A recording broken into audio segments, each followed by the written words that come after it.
Hi, hi everybody. It's Crystal here from Fat Product Review. I am hoping that you are loving our content, and if you do, please be sure to subscribe, share, comment. We love your comments. And by the way, I am very carefully moderating this page.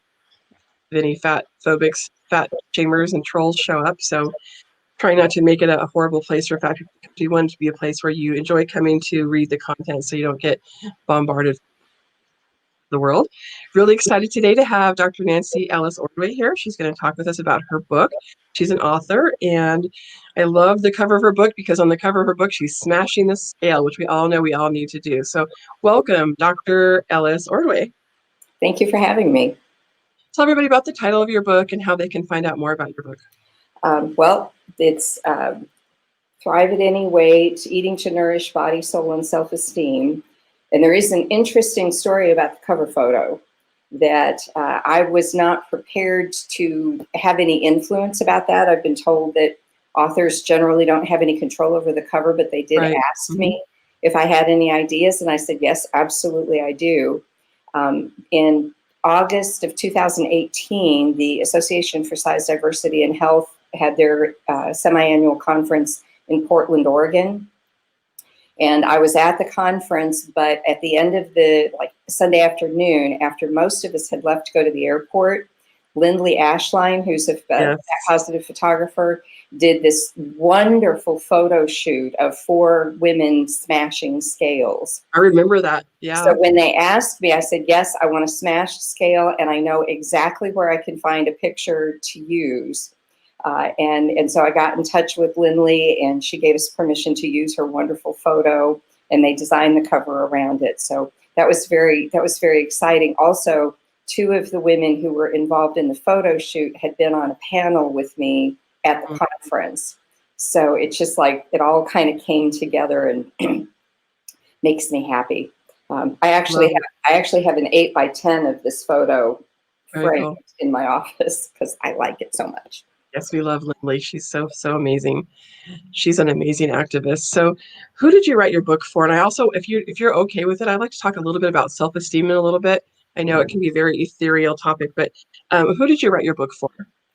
Well, I've been in this field for a very long time, and if I can just back up a smidgen, I started way back in 1985. I went to work on an inpatient treatment program for people with eating disorders, for people with anorexia and bulimia nervosa. And it didn't take very long working in that field to come to the awareness that a lot of the problem was rooted in weight stigma. Now, I didn't have the term weight stigma at the time to describe it, but that's really what it was. And as a social worker, I look at the person in the environment. So I was very, very interested in the way culture influenced the way people feel about their bodies, and in particular, at that time in particular, how it led people to develop disordered eating. And I've been working in that field ever since. So at some point, I kind of expanded from just that rather narrow description of disordered eating into looking at all of the different ways that people can have bad relationships with food and with their bodies based on what we're told by the culture that we're supposed to look like, that we're supposed to do and be. And also that treatment program was already very much embedded in the idea of the set point, that we don't have willful control over our body weight, that is generally outside of our control.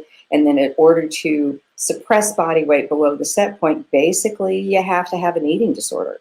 And that's not a particularly healthy way to live physically or mentally. And trying to be that way really impairs quality of life. So I've been working.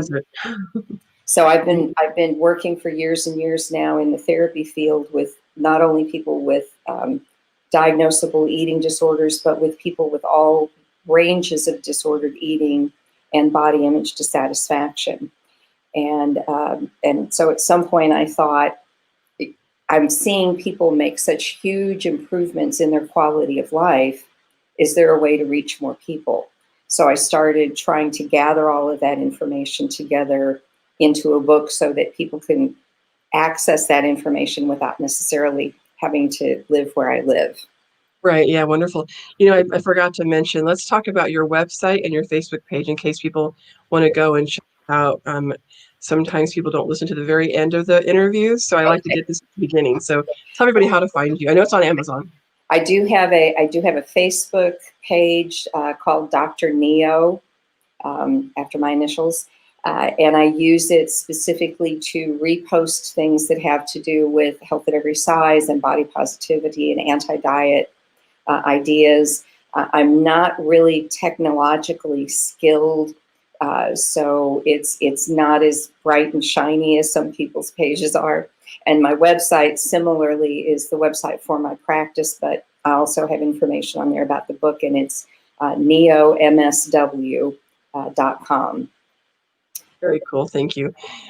So you basically have people like me in mind with your book, it sounds like, because you sound like you're kind of describing, first of all, I gave up dieting about 20, 25 years ago. But sometimes I wonder, do I know how to feed myself? Do I know how to nourish my brain? I don't. I know I have a lot of conditioning from my childhood that I haven't been able to let go of. I still sometimes in my brain think, oh, this is bad. This is decadent. Trying to let go of all that stuff. But it sounds like you're trying to write a book to help people let go of that food moralization and that, we have to have this certain look, to be thin, to be loved, and to be worthy. That's kind of who you wrote this for? Yes, and also kind of in the back of my mind, I had the idea that hopefully there are therapists in the world who are interested in this field but haven't really gotten into it yet, who can read it and come away with some much better ideas for how to work with clients who have eating and body image issues. I tried to break it up into different sections. There's one chapter that has sort of an overview of the science behind why diets don't work, Mm. and also a chapter that's specifically on weight stigma as a cultural issue. Those two chapters both have a whole lot of citations. And as I was writing them, I found myself thinking, gee, somewhere out there are college students who could just start with this chapter and take off and write a paper for a course. Right. Yeah. That would be great. That would make me happy if somebody did that. I also have a chapter specifically about children, and one chapter specifically about going to the doctor's office, because that seems to be such a huge question for people. Oh, yeah. Yeah. I had the opportunity to tell a doctor last week. Is He's not my regular doctor, but he had to see me kind of in a short notice, take blood pressure, and he's like, "So, why do you think your blood pressure's so high today?" I go, "Well, you can see that I'm fat, right?" He goes, "Yeah," and I go, "Well, Kaiser has a really bad reputation for treating fat people like shit." He said, Crystal, we're really working hard at that. We're trying to get better at that. They're definitely educating us better how to how to treat fat people. I go, well, all we just really want is a little respect and some dignity. He's like, I hear you loud and clear. So I was surprised that he was so open to hearing what I had to say. That's wonderful to hear. And it's going to be a while before it's available. But Heather Brown and I, if you know Heather, we're currently co-editing a book specifically aimed at people in the medical field on weight stigma in medical care and how to deal with that. So that's in the works. I think maybe it'll be out by the end of next year, maybe a little later. But that's been very exciting to be able to work with a whole lot of different authors who've sent in chapters for that. But yes, Cool. that does seem to be the area that really needs some work. Yeah, yeah. I actually got an email because I have my Kaiser is my insurance company, and I got an email from them about 2 weeks ago, and the title said intuitive eating, and I was like, I literally did not have that in my inbox longer than 30 seconds before I had forwarded it to Reagan Chastain. I'm like, look at this headline from my Kaiser email. What do they know about intuitive eating? Are they like figuring this shit out finally? That'd be a miracle. I actually, now that you mentioned that, I just had something recently that came across my computer from one of the big community mental health centers in the area about their eating disorder program. So I, of course, had to open it and make sure that it wasn't a weight loss program. And Good. it looks legit. So I'm really excited that's available. That's in the next town north from me. I hate settling for crumbs, but I'll take these breadcrumbs if it's actually something that's really good in the works. So, okay, I want to talk a little bit about your title again. So, um, eating to nourish your body, your soul, and your self-esteem. How would you define self-esteem? Because I get questions all the time about self-esteem. I used to own a boutique for curvy girls, and people would ask me a lot, like, where did you find your self-esteem? Where did you find your confidence? And I don't know. I don't know how to explain where I found it, but I don't give a fuck about what people think. So that happened to me like when I was in my 30s, where I stopped caring what other people think. But I don't know. I just found like my own agency. I found my own voice, and then that helped me to have more what I would call self-esteem. But how do you define self-esteem? That's it. That's a topic that comes up in therapy all the time. And sometimes I will ask people, people say, "Oh, I have such low self-esteem," and I'll say, "Well, what's the opposite of low self-esteem?" Yeah. That's and that people have trouble answering that because our culture teaches us that to have what would be considered high self-esteem is arrogant and prideful. It's about showing off, and it has a real negative connotation. Yeah. And to think of it as, how do you feel about yourself? How much worth do you attribute to yourself? And that it's very complicated, it's multi-layered, it's multifaceted. But part of what I talk about in detail in the book is the way we feed ourselves is what impacts our self-esteem. That All the people things we take in, right? Not just food, but all the things we take Right. in. But part of what I focus on, and I have I think 3 chapters that are specifically on reworking your relationship with food and with exercise. And so if people are already at a point where they don't need that, the other chapters are still helpful. But the idea that if we feed ourselves poorly, then we're giving ourselves a message that we're not worth very much. If we feed ourselves well, then we give ourselves a message that we're worth more. And the comparison that I've used for years and years and years now is, if you're eating your lunch out of a piece of paper in one hand while you're driving the car or working at the computer with the other hand, you're giving yourself a very specific message about what you're worth. Hmm. If you want to change that, if you really like Big Macs, then go to the drive-through window, especially now with COVID. Go to the drive-through window, drive home, unwrap the sandwich, put it on a plate that has to be washed, set it on the table, light a candle, turn on some soft music. You're giving yourself a very different message Hmm. about what you think you're worth. If you say, "Gee, I'd really love a cheeseburger," and you go to the store and you buy some ground beef and a bun and some cheese, and you go home and fire up the stove and fix yourself a cheeseburger, nutritionally, those things are not that different. But the message that you give yourself about your own worth is much, much different. Yeah. Yeah. I like that. And to and women in particular say, "Oh, it's just me. I'm just cooking for me. What's the point of fixing a whole meal?" Well, that is the point. If you invest some time and energy in turning groceries into a meal, you're giving yourself a message about your own worth. And then over time, that builds, and then it starts being easier to stand up for yourself at work or hold boundaries with your family or Mhm. whatever it is. You can't feel good about yourself if dinner is a bowl of popcorn or a sandwich eaten over the sink. True.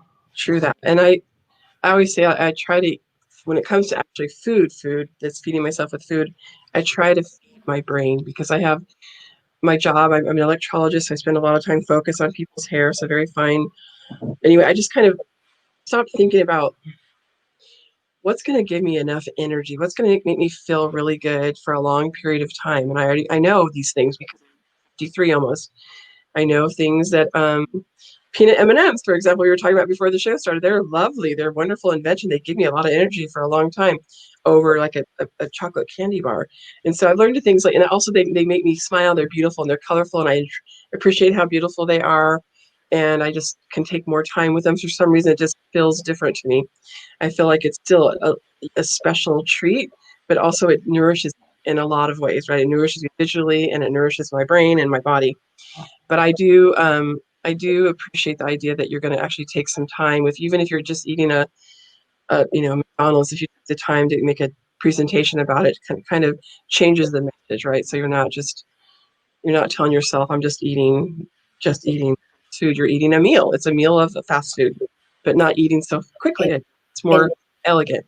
and make it pleasurable. I encourage people, if you're going to eat fast food, and there are a number of reasons to eat fast food, Sure, sure. but if you possibly can, unwrap it, put it on a plate, throw away the paper before you start Hmm. eating. I like that. That eating things out of takeout. Okay, this is a bit random, but we've been rewatching The Big Bang Theory from Hmm. the beginning, and one of the things that bothers me is how they all sit around eating out of takeout packages all the time. It's like, Yeah, put it on a plate; it'll be yeah. better. Um, How many and books have you written? just this one. Uh, Okay, cool. I've written chapters for two or three others. What the one that The Politics of Size, that I'm looking at it on my bookcase, that Reagan Chastain edited a couple of years ago. I wrote a chapter for that, and then this one that I'm working on with Heather Brown. Cool. Um, but And it took a you while to kind of pull it all together and figure out exactly how I wanted to present it. and so in your private practice, you help people with disordered eating and eating disorders and things like that, and other stuff too. I'm wondering.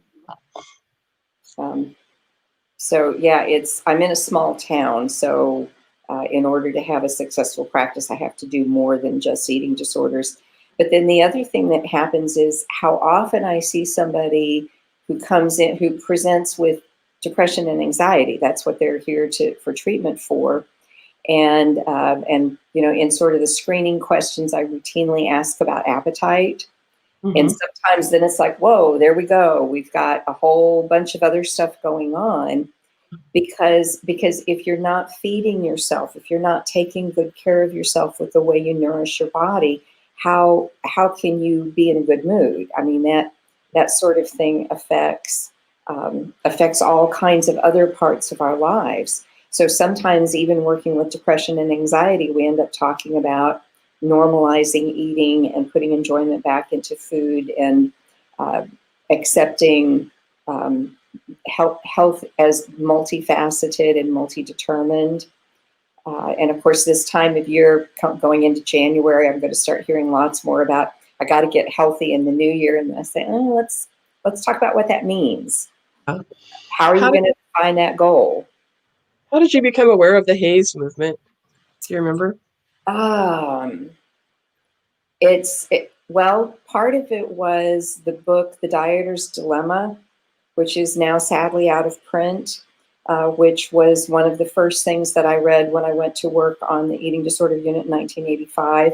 And he talks about the set point. And so then I was always watching for things that had to do with that. And just kind of, and then sometimes at eating disorder conferences, there would be people there who would be talking about similar concepts, and I gravitated to them. And then in, I think maybe 2006, 2005. Anyway, I was at an eating disorder conference, and I met Claudia Clark, who was one of the early people in this field. And she introduced me to the email listserv Show Me the Data. That Yeah. was way before Facebook. That was when email was still really new. And it was like coming up out of water and being able to breathe again. That there were other people in the world, and I could contact them and I could read what they posted.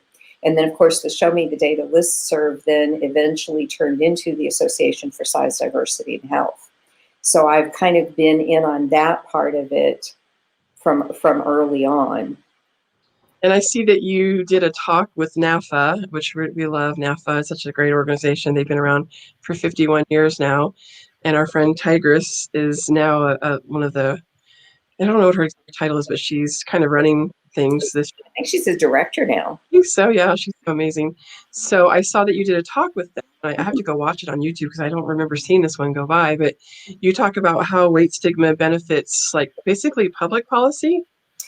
Yes, that actually came out of the International Weight Stigma Conference, which last year, when we could still go to conferences, was in Canada, and I talked about it there. And I had a couple of people afterwards say, you know, where can I access this? Because one in particular was a college professor, and she wanted to be able to use it with her students. And so I thought, okay, I can combine a couple of goals here. If I do essentially a very similar talk for NAFA, then it'll be recorded and I can refer people to it. But part of trying to figure out how to sort of simplify it into a few sentences. Yeah. Uh, when we talk about public health, and I also have some background in public health, when we talk about public health, if the policymakers focus on trying to come up with interventions to make people thinner, and then that puts the onus on the individual, that it's the individual's fault and it's the individual's responsibility to change something to make the community healthier. And if you look at the research on social determinants of health, that the social determinants of health impact 60 to 70% or more of our health outcomes. And we don't have a lot of control over that. But if you're focusing on, oh, these people need to do things differently to lose weight, and then you just focus on that, then you don't have to look at income inequities and wealth inequities and inequalities in access to medical care. And you don't have to look at the fact that the people who are the sickest are probably living in areas with higher levels of pollution, not only industrial pollution, but noise pollution, that people who are poor live with a great deal more stress, worrying about whether they're going to be able to pay their bills at the end of the month. And that erodes health. People who are poor tend to work in jobs where they may have a lot of responsibility and very little control. That erodes health. But, let's focus on making everybody thinner, Right. because then we don't have to worry about all that other stuff. We don't have to address that. And if we could take weight stigma off the table, if we could take that individualized focus on individual change, if we could get rid of that, then people would have to look at the health impacts of social determinants. You know, the best thing you can do for your health, the best thing that you can do to be healthy is be rich. Yes. If you can't be rich, at least don't be poor. Right. And if being a little bit rich is better than being not quite so rich, that when you look at the work that's been done, at Michael Marmot's work in particular, that there's an enormous relationship between how people live and all of those social determinants and health outcomes. And that when you allow for that, then weight doesn't really even make any difference at all. And individual behaviors don't make nearly as much difference as people want to think. But it takes a lot more political will, and it takes a lot more money to intervene in the social determinants. So let's just worry about people being too fat.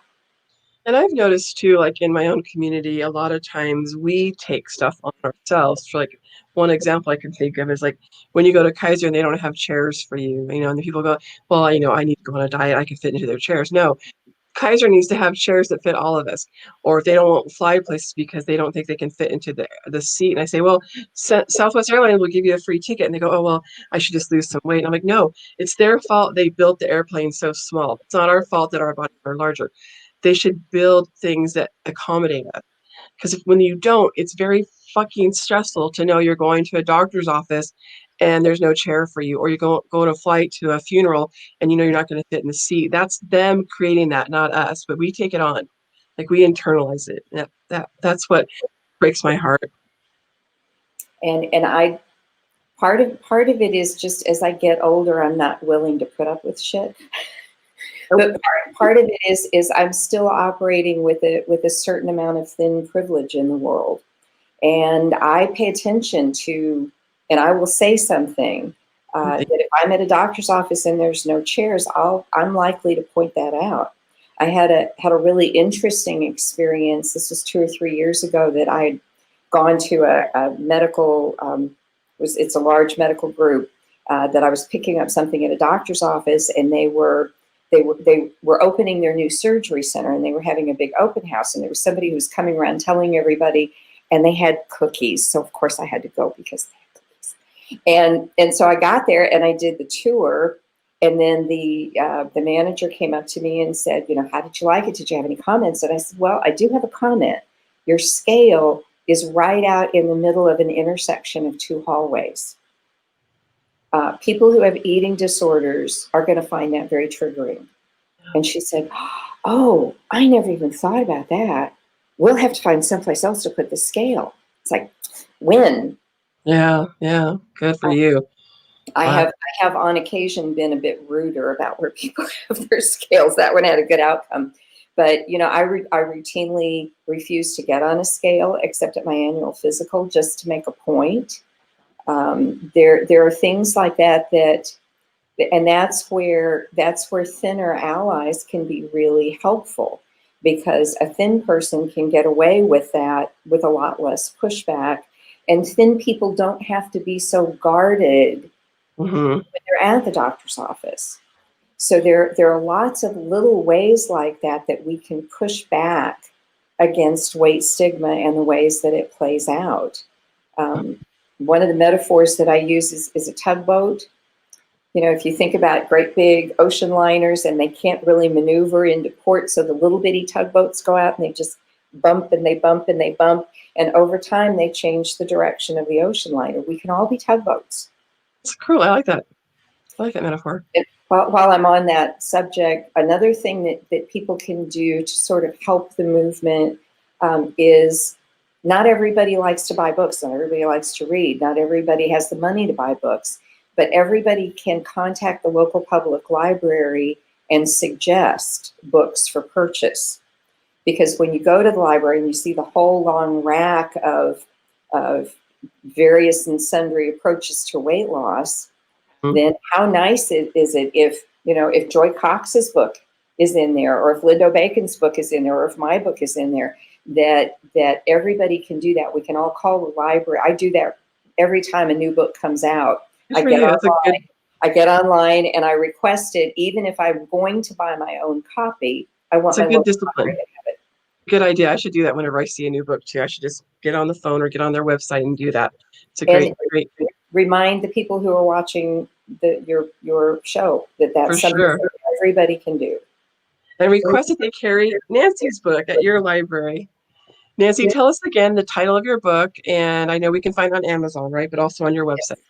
It's Thrive at Any Weight: Eating to Nourish Body, Soul, and Self-Esteem. And it's, like you said, it's on Amazon. It's ABC Clio is the publisher, and you can also get it directly from them. And then your local locally owned bookstore can probably order it for you. Yeah, Amazon doesn't need any more of our money, so go to Nancy's website, and we click from there to your supplier, your publisher? Actually, I think the click goes to Amazon. Okay. That's just the easiest thing for people to do. But maybe what we'll do is, if you give me that link again via email, then I'll put it in the show notes so people can click on it from there. Okay. Wonderful. Thank you so much for all of your information and for your activism and for all your work and for your lovely book, which I need to get a copy of. I'm gonna order one. Well, I appreciate that, and I appreciate the opportunity to be on and talk to the people who watch your show. Absolutely. Thank you so much, Nancy. Have a great one. Happy holidays. Thank you so much. So again, if you like our content and you want to check it all out, make sure you subscribe so you get notified when we have new episodes. And if you have suggestions for people you'd like me to interview, or products you want me to check out, please send them my way to fatproductreview@gmail.com.